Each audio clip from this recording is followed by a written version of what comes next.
My name is Jim Halbeisen. I'm Director of Research for Growers Mineral Corp. And today we're interviewing Lauren Scherping from Minnesota and Keith Shutt from North Dakota. These gentlemen are district managers for Growers Mineral Corp.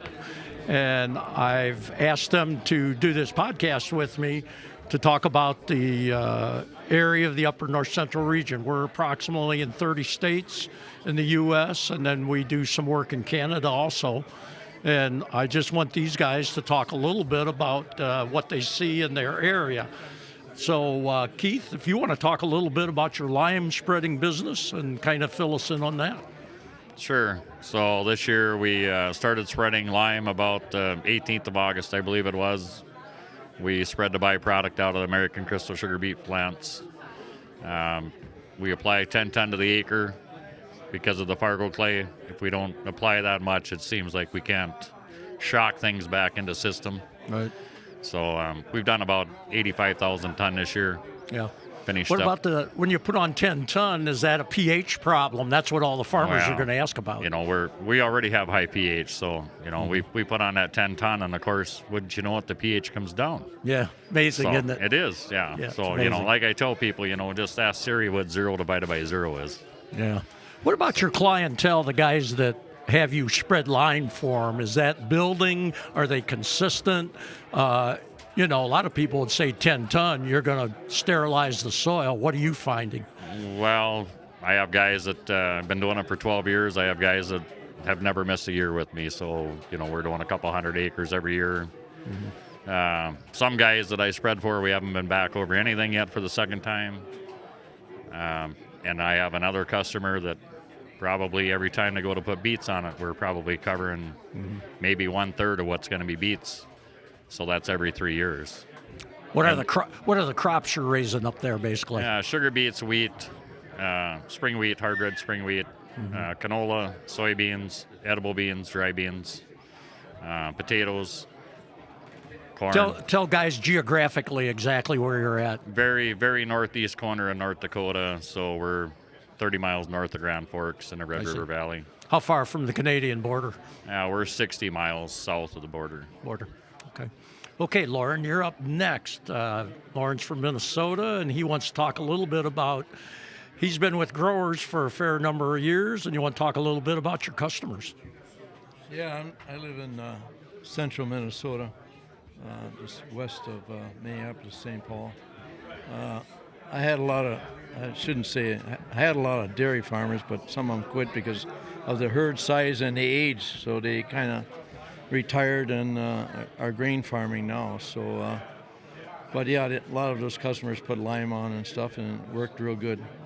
They were all feeding it to their dairy cows and everything else, so it was a good mineral source. What are your customers, as far as Keith's guys are putting on about 10 ton? What would you say is the average for your guys when they apply high-cal lime? A lot of them will put anywhere from 2 to 4 ton an acre on a year.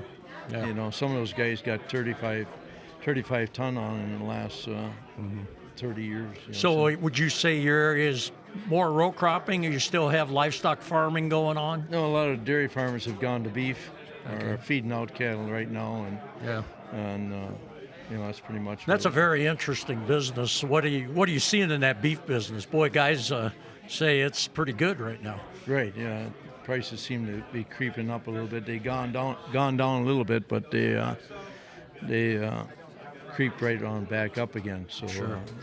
It's been a good market for. So what about the crops? What kind of crops are you looking at? Mostly corn, soybeans, and alfalfa, and very little wheat. Some wheat, but not that much. We were talking a little bit earlier about the price of land. What are you seeing up there with the price of land? Well, it just keeps going up. It was at $10,000 an acre for quite a while there, and now it's creeping up towards $12,000 an acre. So feasibly, you can't come out on that anymore. Yeah. So I don't know if it's investors or what but it seems to be just creeping up slowly is what's happening there. You know. Keith, what about you guys over there? What are you seeing? I think last month, the highest was sold just west of me. I think it was just short of 18,000 an acre. Yeah. It's unbelievable. So, what do you guys think? Where's this taking agriculture per se, in your opinion, as far as how are these young guys ever going to get started with this kind of price of land? I honestly think there'll be a correction. I think there's going to be a crash in Eventually. the ag economy that's going to reset everything, I believe, in my opinion. But Right. Yeah. What about that, Lauren? Yeah, I think it's going to have to be something like that because we can't sustain these land prices and come out with the grain prices that are today. Sure, beef is good, but how long?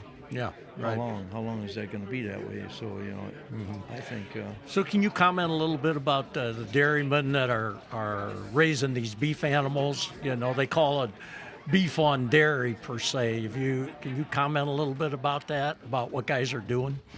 well, a lot of guys are breeding their milk cows to Angus or any beef breed is what they're doing because that's the only thing that there's money in right now. So if they can sell that beef animal or beef calf, they make pretty good money. But because milk is down, I think it's down to about $17, $18 a hundred now again. So a lot of them are telling me that that's the only way they can survive is breed these cows To beef animals. Beef basically. animals.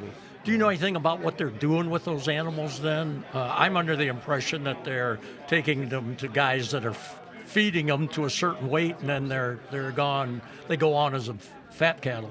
Right, yeah.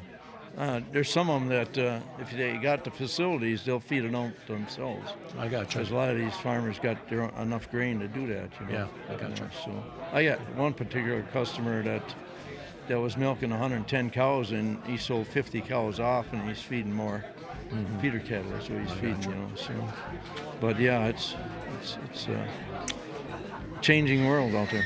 Yeah, for sure. Thanks, guys. Appreciate it. Yeah, thank you, Jim. This podcast has been brought to you by Growers Mineral. Please visit growersmineral.com.